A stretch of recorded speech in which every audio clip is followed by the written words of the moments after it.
Hi, and welcome to Coffee with Kunan. My name is Kunan, and I am here today to talk about Bible Baptist Church in Fairbanks, Alaska, and how they are a cult. And I'm going to use this. This is the Bite model, and I found it at freedomofmind.com, and they have the same things as well, like not just this whole paper, but they have each one in like meme size. So you can go and look at it yourself if you would like. I also just Googled Bite model for cults and it would pop up. And I have seen other people use this to talk about other churches. However, whenever I will talk about how the church that I grew up in is definitely on the cult side of the spectrum. I think some people kind of want to know more, or they want to know why I would define it that way. So I figured I would go over the Bite model with you. And today I would like to go over behavioral control, or behavior control. So for behavior control, the first thing that the Bite model says is they instill dependence and obedience. And they do lean a lot more on obedience rather than dependence, but they instill a sense of dependence on the women or anyone they deem a woman, because they only believe in male, female. They don't see the spectrum. They also believe that whatever genitalia you're born with at birth is what defines whether you're male or female. So if you're born with a vulva and you happen to attend Bible Baptist Church, they will expect you to learn to be as dependent as possible on your father and then eventually your spouse. So I would give it probably about like a 5. It's probably somewhere in the middle. And then, but they do want you to lean as much on the church and the community of the church as possible, especially when it comes to hard times. So, and then the second thing they want to, that the Bite model talks about for the behavior control is they'll modify your behavior with rewards or punishments. Now, I never went as an actual adult. I had quit going when I was 17, 18. So I don't know how they would punish adults. I do know that they would reward adults with titles. But with kids, this is really big. And this church is really popular in my city because they send out buses and pick up all the kids on Sunday. And a lot of parents like it because it's free childcare. And the kids really like it because they get tons and tons and tons of candy and other prizes. Like they'll give away bikes, they'll give away 6-foot tall stockings full of toys and stuff at Christmas time. They will give away a couple of bunnies or something during Easter. One Easter, they actually gave away a baby chick to every person who came. I think once or twice a year they give away goldfish, tons and tons and tons of candy. For teenagers, they will give away cars or trips. So they're definitely really into I got a message. They're definitely really into the rewards part, at least. And for punishments, they preach that children, at least minors, anybody younger than 18, if they are disobedient, they should be spanked. And so something about the rod and the spoiled child. I'm sure you know the saying. And then, so I would give that one about a 6 or a 7 based on how much they like to use rewards, at least. Dictate where and with whom you live. This one's really low. They do preach that people should live with their parents until they get married, whenever that is. And if that happens to be about when they're 30, then they say, oh, that's, when Jesus left his mom, is about when he was 30 and went out into the world. So, but they can't do anything about it, and they can't force you to move. They just they're willing to accept you where you're at, I guess, when it comes to that. So that one I would say like a 0 or 1. Then, let's see here. To restrict or control your sexuality. Yes. once again, I had already talked about, they only believe in male, female. They don't believe in the spectrum. They also say that any part of being part of the LGBTQ community is a sin against God, and that you're going to go to hell. And they say no premarital sex. People who appear sexy or who aren't, like, who are wearing too much makeup, they're too, I guess they're sinning. Like, what I'm wearing right now would not be allowed, because it's got to be 2 from your collarbone, 2 fingers down. That's where the collar of your shirt must be. That also, like, you can't show, I think you can go to, like, here, or some dresses will go to here, and that's kind of okay, but then they also, like, want you to wear, like, a small jacket or shawl or something, because, you know, arms are sexy. And they, like, there can't be any wording right just here along where my breasts are, because I can't draw attention to myself as a sexual being. I have to keep the man in mind to make sure that when he looks at me, he's only thinking godly thoughts and not sinful thoughts, because, you know, I can control what other people think. They also have no premarital sex. They, like, really preach on that, which is pretty common amongst churches. Anybody who has had premarital sex within the church and ends up pregnant, they have to get married, and they have to apologize to the church, and if they don't, then they're kicked out of the church. If they, and then when they're older, so when I was a teenager, there was two young adult women who were married and had families, and they had their first children they had as teenagers, because they had premarital sex and they weren't fully educated.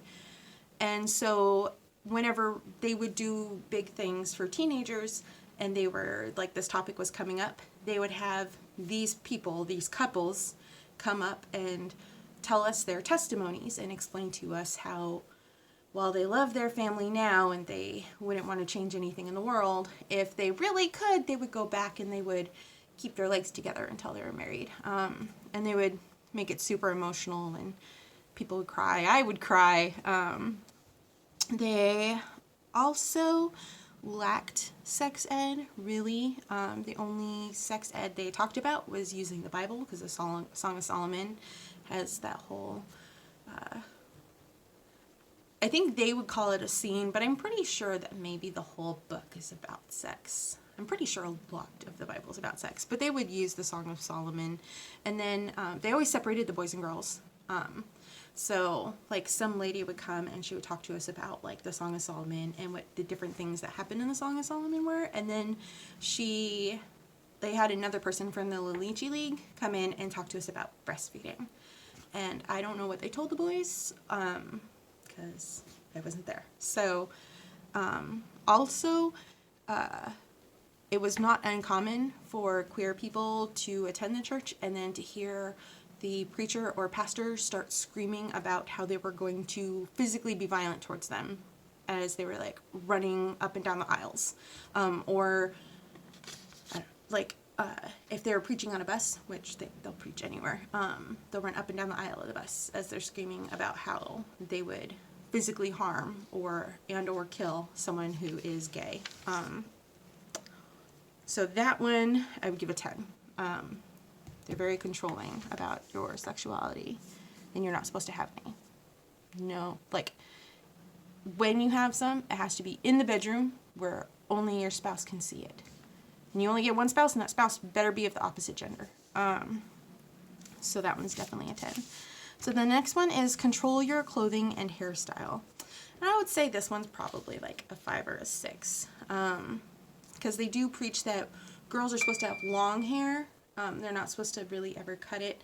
I mean, girls do. Like, they'll grow their hair to, like here is acceptable. If it's below your shoulders, it's considered short. Whereas for boys, my hair would be considered long. They would want boys to get their hair real short. And you can always tell when somebody was, like, integrated into the church, because they would suddenly start wearing the same hairstyle and the same length. And you can tell, like, there are people who I run into in town, and they're like, yeah, I think this person goes to Bible Baptist Church because they have the Bible Baptist Church look about them, which is the short military cut, but always wearing a suit, and the boys will never wear pink or purple, because they're girl colors. Whereas girls, like I said before, like here, and then girls have to wear skirts. The skirts have to go beneath the knee. So when I'm sitting down, and the skirts have to go over my knee while I'm sitting to cover my knees, because knees are also sexual, I guess. And then it can't be tight. So I can't have it like I can't have it like that. It has to be... This might be a little on the tight side, but it would be okay, I think. I mean, not this part, but like the looseness of my tank top would be considered okay. And girls are supposed to dress as though it is up to them to keep the boys from thinking dirty thoughts, always. Boys, not so much, because girls don't think dirty thoughts as much, according to the church. And one of the ways they do this is they will preach about it, but then another way is how socially acceptable your clothing is. So people who were more tomboyish would constantly wear jean skirts and stuff like that. And you could tell the tomboys when they were little, because they would wear, they would put pants underneath their skirts anyways, even though girls aren't supposed to wear pants, because the girls are going to do what they're going to do, and they're going to go and roughhouse and stuff just like kids do, and their skirt would go flying up, so the parents would try to protect them by doing that. So I would say, yeah, that one's probably a 4 or 5. I said 6. Okay, yeah, probably a 4 or 5. Then the next one is to regulate how much you eat and drink, and that one's I would give it a 4. The biggest thing they say is no alcohol, like ever, not even for cooking. You better not go near that liquor store. And then after that, the current, possibly retiring pastor would recommend the biblical diet. He would talk about how he never ate pork or seafood unless it was just fish. And he would discourage other people from doing it. But then he would say, I understand, like, if you still want to eat this bacon or whatever, I don't think it's a sin. And then they discourage people from eating at places like McDonald's, because McDonald's is pro-gay. So if they find out that a place is pro-homosexual people, they will not spend their money there. So I would say that one's like a 3 or 4. And then they will, let's see, deprive you of 7 to 9 hours of sleep each night. So this one's not really, I put down. It's 1 or 2. Their evening services will often run long. They will often run really late. And you may not get that 7 to 9 hours of sleep if you have a very early morning. However, for people who do leave early, while they will mention it and kind of make you feel a little bit guilty, or make those people who are staying go, oh look, I'm the real Christian because I'm staying super late. They do understand when some people have to leave early, because they have to get up at 5 in the morning to go to work. But they do schedule a lot of evening things, and they do run really late, and some of them will run till after midnight sometimes, like special nights. Let's see, exploit you financially. I'm going to say yes. This one's a 7 or 8. They don't do what other places do, where they require you to give a bunch of money in order to get the information. But they do preach that tithes are 10% of all of your income. And they do say that that includes before you got saved, which is their terminology for how you get into heaven and how you join their group, and so on and so forth. Like I started attending that church when I was 10. I was supposed to pay tithes for all of the money from when I was born as well. And so it's 10%, and it'll help you figure out how to do that back pay part. And any of that is not considered giving to the church. So if you only give the 10%, you are not considered a giving person. So you have to go above and beyond that. And the people at Bible Baptist Church are very giving to certain types of people. They often have a lot of conferences and stuff where they'll have missionaries and other preachers come in, and they'll give all these preaches, and they'll give all these sermons, and they'll talk about like the people that they're trying to save and that they, they love and care about so much. So like if they're in Fiji, they'll talk about the people there, or they'll talk about the people in Mexico if they go there, or they'll talk about the people in China if they go there. And they'll talk about how dangerous or not it is, how accepting and loving people are or not, how like what the need is. And they may either give a need, or they'll say, I need a van. And the church will, by the end of the night, raise enough money to get them a van.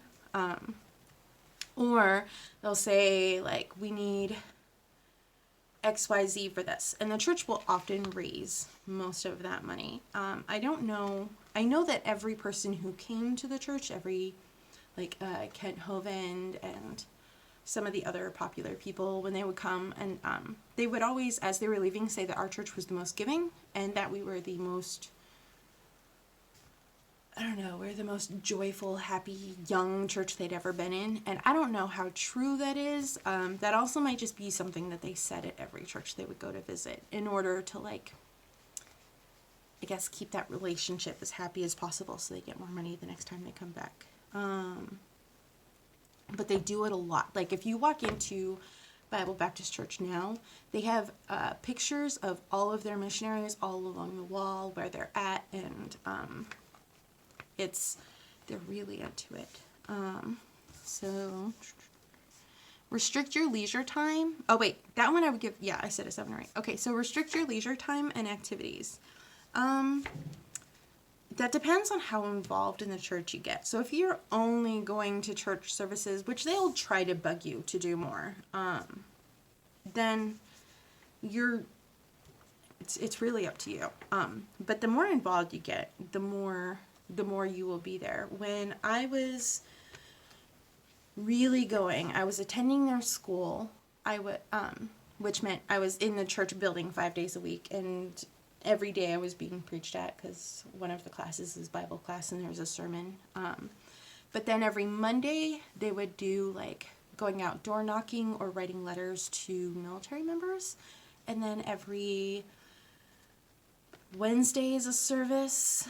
Every couple of Fridays was a preacher boy night. There was sometimes something on Thursday, but I can't quite remember what it was. Saturday was bus visitation day, and Sunday there were 3 services in the morning, and then there's one in the evening. And most people are expected to go to 2 because one of them's a repeat. So the pastor will have 2 main sermons, one really early and one later, and then Sunday school is sandwiched right in the middle there. And that's so that some people who wake up really early can go to this one, but all of the people who run the buses to go pick up the kids can go to this second one over here. So if you ride the bus, then you would only attend Sunday school, and then after Sunday school you would attend a main church service, which the main church service was split up into 3. So there was the one for adults, there was the one for the older kids / teens, so middle school, high school, and then there was the one for the younger kids who were all elementary school.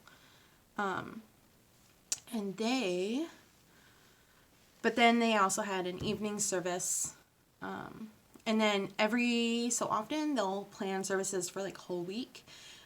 They especially do this during Halloween. So you always know that the week of Halloween, wherever that is, that entire week is going to be filled with what they call Missions Week. And every day that week they'll have a missionary there speaking, or more than one. And then they'll do it other times throughout the year as well. Or they'll do a partial week where they'll have Kent Hovind come up and speak, and they'll set aside however many days he needs. Or in the evening they'll have all that stuff. And every time they do it, every time they have anything there, even if it's to meet politicians, they will have a sermon, always. They always have a sermon, and they always try to get people to come up and get saved. So that one, I would say, it's pretty low normally. It could be a 1 or 2 if you don't get involved and you don't feel the need to get involved, even though they're constantly hey, we need this, we need this, we need this, and they'll preach about how God wants you to give your time as well as money. So when you start to get involved, it'll be pretty full. It'll be 7 or 8, and then there are some some weeks / months where you'll be there all the time. I know when I was in high school, I had time for like nothing else. So, they will require you to seek permission for major decisions. That one's also a kind of a maybe. If you're a minor, you're expected to ask your parents for everything. No matter what age you are, you're expected to talk to your parents and the parents of the person that you're interested in. If you want to, not date, because I don't believe in dating, but if you want to court someone, you're expected to do that. And then the pastor constantly recommends talking to him about before making any major life decisions. But I don't know if everybody did. And I don't know if there was punishments if you went and bought a car without talking to him first. And then, so that one I would give like a 2 or 3. I mean, they'll give you their opinion, whether you want it or not, before or after you do something when they find out about it. And then the last thing for the behavioral control part of the BITE model is they will require you to spend major time on group indoctrination and rituals, including self-indoctrination on the internet. And yes, they do this. So first you have to get saved in order to get into heaven. And they have the Romans Road to Salvation, so there's a specific spell you have to do in order to, I guess, take the road to heaven. And then once you do that, you have to be baptized, and they say that it's to tell the world that you've been saved in the eyes of God, but really it's to tell the church, and it's so you can join the church. Once you do that, you're part of the church. They also, all volunteers are required to attend a regular service on Sunday, so you can't volunteer each and every service. A lot of teenagers will try this. All events will have a sermon, and they'll do this singing thing beforehand that most churches do, but they'll like prepare you to feel the emotions that you need to feel that day for the sermon to actually take heart. And then they really try to push daily Bible reading. And so they'll hand out all these things, and they'll say that, we have a goal, let's all read this together, and then they'll get together and talk about it. They have no way to monitor everything you're doing though, so I would say that it's probably about a 5 or 6. Maybe a 7, because they will teach you different things to say as a way to keep from questioning where everything's right. So and they talk about it a lot when they'll sit there and they'll say, oh, well, when you start questioning and you're unsure if all this is going on, then say these things. And so, and that is a part of self-indoctrination. So I'm going to say that's it for today. And so I've done the behavioral control. The next time I'll come back and I'll do the information control of the BITE model. So thank you very much, and let's go have some coffee.